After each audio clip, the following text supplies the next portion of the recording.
Catherine Herridge now with details. Catherine? Thanks, Harris. We're going to get to Adam Schiff in just a minute, but just a short time ago we heard from the president, and what he told reporters is that based on what he's been briefed and what he's read in the media, he feels it's time to just throw all the records out there for the American public to decide. I want total transparency. This is a witch hunt. Republicans are seeing it. The Democrats know it's a witch hunt too, but they don't want to admit it because that's not good politics for them. But it's a terrible witch hunt, and it's hurt our country. And the things that have been found over the last couple of weeks about text messages back and forth are a disgrace to our nation. The House Intelligence Committee's ranking Democrat Adam Schiff, and he really speaks for many in his party, as you mentioned, has called the president's declassification call an abuse of power. Congressman Schiff wants FBI Director Christopher Wray and the Director of National Intelligence Dan Coats, who oversees the 16 agencies, to draw a red line and refuse a presidential order, Schiff says, to protect sources and methods. Both Christopher Wray and Dan Coats are going to have to stand up to this president and say no. They're not going to release material that they have committed to keep confidential to protect people.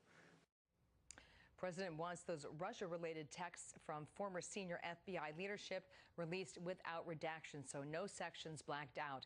These texts are expected to shed more light on two tracks: an effort to build an obstruction case against the president after Director Comey was fired in May 2017, and the so-called insurance policy that's discussed by Agent Strzok and lawyer Lisa Page in their text messages 2 months before the presidential election.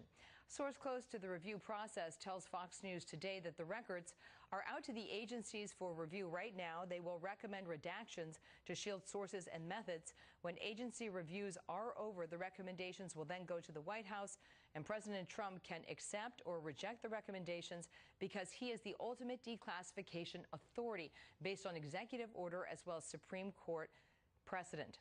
Republicans want the results in the public domain in days, not weeks.